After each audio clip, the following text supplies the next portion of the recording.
तो क्यों dune part 2 को audience through out the world social media पर इतना ज्यादा अप्रिशिएट कर रही है? इसे उस मैग्नम ओपस मास्टरपीस वाली कैटेगरी में तो ऑलरेडी रखा जा ही चुका है। प्लस कई लोगों का तो ये तक कहना है कि हमने ऑलरेडी 2024 की बेस्ट मूवी देख ली है और आगे 2024 में आने वाली कोई भी मूवी इस सिनेमैटिक एक्सपीरियंस को टक्कर नहीं दे पाएगी।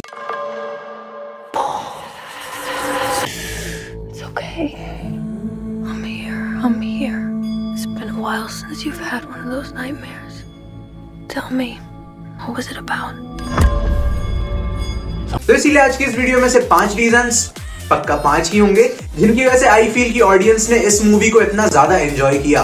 तो नंबर 1, ड्यून यूनिवर्स की वर्ल्ड बिल्डिंग और साथ ही इसकी काफी सिंपल स्टोरी टेलिंग। अब देखा जाए तो ड्यून फ्रेंचाइजी बेस्ड है 1965 की epic science fiction novel dune पर, जिसे लिखा है राइटर फ्रैंक हर्बर्ट ने, और लाइव एक्शन एडेप्टेशन में डायरेक्टर डेनिस विल्नोव ने इसके यूनिवर्स को एक काफी अच्छी वर्ल्ड बिल्डिंग दी है। चाहे ड्यून पार्ट 1 से प्लैनेट अकारिस, फ्रीमैन और स्पाइस का ओरिजिन समझाना हो, या फिर बेनी जेसेरेट, एट्रेडिस एम्पायर और हार्कोनेन एम्पायर के सिग्निफिकेंस और मोटिव्स को एक्सप्लेन करना हो, ये सभी प्लॉट पॉइंट्स डेनिस विल्नोव ने अच्छे बिल्डअप्स के साथ कवर किए हैं और इनके साथ साथ काफी स्मूथली नए नए कैरेक्टर्स, सब प्लॉट्स और स्टोरी के नए नए एलिमेंट्स को भी कंसिस्टेंटली इंट्रोड्यूस किया है। फॉर एग्जांपल पार्ट 1 से स्टिलगार का इंट्रोडक्शन, जो कि पार्ट 2 में चल के पॉल का मेंटोर बनता है, पॉल के विजन्स में फ्रीमैन के प्रोफेसी के हिंट्स, और अभी अभी आए पार्ट 2 में फ्रीमैन की नीली आंखों और वाटर ऑफ लाइफ के रिलेशन के बारे में। डायरेक्टर डेनिस विल्नोव की स्टोरी टेलिंग को सिंपल और लीनियर होने के साथ साथ बैक करता है काफी अच्छा स्क्रीन प्ले। अब ड्यून यूनिवर्स ना तो एमसीयू की तरह फ्लैशी कमर्शियल सुपर हीरो डिशम टाइप का यूनिवर्स है,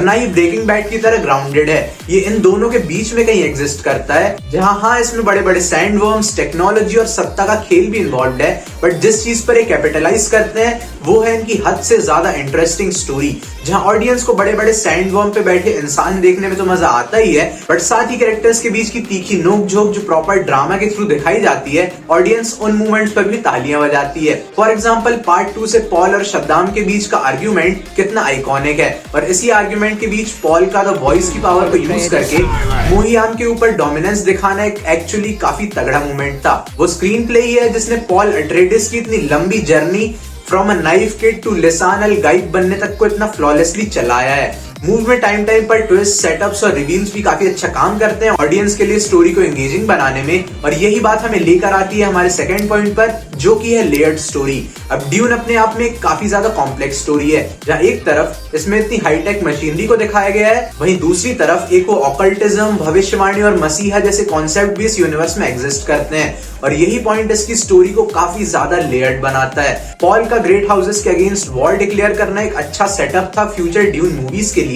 फियर ड्रॉ था, हार्कोनेन की डेथ एक अच्छा ट्विस्ट था मूवी के एंड में, जब आई थिंक सभी को ये लग रहा था कि पॉल उससे नहीं जीत पाएगा, और लास्ट में लेडी जेसिका का बैरन व्लादिमीर हार्कोनेन की बेटी होना एक अच्छा रिवील था अपने हीरो के मोटिव्स को और स्ट्रॉन्ग बनाने के लिए। ड्यून यूनिवर्स की लेयर्ड राइटिंग को आप इस बात से भी जज कर सकते हो कि इन्होंने ऑलरेडी पॉल की बहन आलिया अट्रेडिस को सेटअप कर दिया है।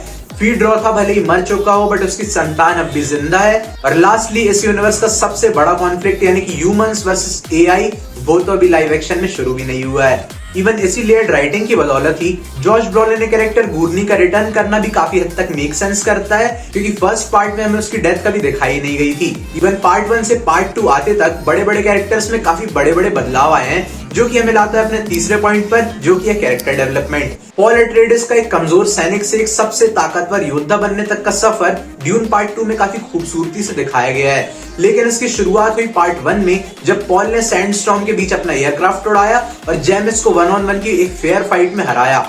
पॉल ड्यूक अट्रेडिस, जो कि कभी भी अपने हाथों में सत्ता नहीं चाहता था, जिसका परम उद्देश्य बस शांति था, और उसकी इसी सोच की वजह से चानी ने उसे प्यार भी किया था, लेकिन अंत में अपनी डेस्टिनी को चुनते हुए पॉल ने अपने हाथों में सत्ता ली, और वो वही बना जिससे वो हमेशा से भागता आया था, एक शासक, एक लीडर, जिसकी वजह से चानी ने उसे छोड़ भी दिया। जहां अब पॉल एक राजा तो था, बट वो अपनी रानी को शायद हमेशा के लिए खो चुका था। इवन देखा जाए तो जेसिका फर्ग्यूसन की लेडी जेसिका का कैरेक्टर डेवलपमेंट भी काफी सही है, जहां पहले फर्स्ट पार्ट में एक अच्छी मदर होती है, वहीं सेकंड पार्ट आते आते तक वो एक स्लाइट ग्रे स्टोन की कैरेक्टर में ट्रांसफॉर्म हो जाती है, जो कि लोगों को मैनिपुलेट करती है सिर्फ अपने फायदे के लिए। आसान शब्दों में कहने का मतलब ये है कि यही कैरेक्टर डेवलपमेंट वो एक और लेयर ऐड करता है ऑडियंस के लिए मूवी को और ज्यादा एंगेजिंग बनाने की, क्योंकि समय के साथ साथ जैसे मूवी चल रही है वैसे वैसे प्रोटैगनिस्ट की ग्रोथ हो रही है और प्रोटैगनिस्ट के साथ साथ ऑडियंस की भी ग्रोथ हो रही है। बल्कि मेरे मानने में यहाँ अच्छा खासा क्रेडिट एक्टर्स को भी जाता है जिस हिसाब से उन्होंने अपने कैरेक्टर्स को प्ले किया है, जो कि मुझे लाता है हमारे फोर्थ पॉइंट पर, जो कि एक्टिंग परफॉर्मेंसेस।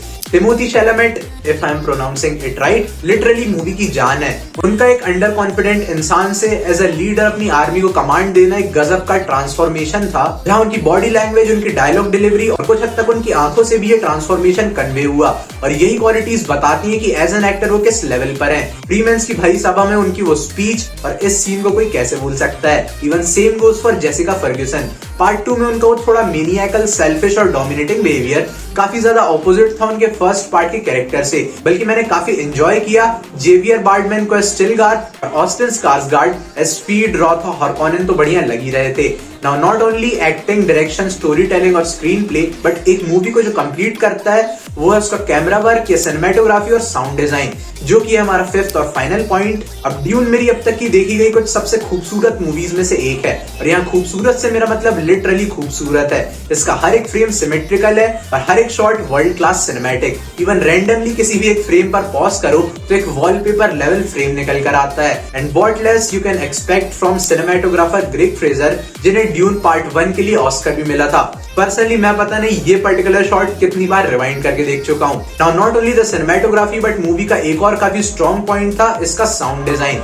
पॉल के विजन्स वाली थीम से लेके सैंडवर्म बुलाने वाले डिवाइस तक का साउंड थिएटर एक्सपीरियंस को कई गुना एलिवेट कर रहा था। And again what less to expect from Hans Zimmer, जिन्होंने अगेन ड्यून पार्ट 1 के लिए ऑस्कर जीता था। एट लास्ट मैं बस यही कहना चाहूंगा कि ड्यून पार्ट 2 एक काफी स्पेशल सिनेमैटिक एक्सपीरियंस है जो एज एन सिनेमा लवर आपको जरूर लेना चाहिए। इवन अगर आप एक कैजुअल व्यूअर भी हो तब भी आप बिना किसी संकोच के मूवी एंजॉय करने वाले हो। और हाँ, मैं ये तो नहीं कह सकता कि ड्यून पार्ट 2 ऑलरेडी 2024 की बेस्ट मूवी है, बट मैं ये जरूर कहना चाहूंगा कि जब एक अकेडमी अवार्ड नॉमिनी और 2 अकेडमी अवार्ड विनर्स एक साथ कोलैबोरेट करते हैं तब स्क्रीन पर सिर्फ जादू होता है। So don't miss this magic and watch Dune 2 ASAP. I will see you all very soon. Till then, keep watching Indian Nights.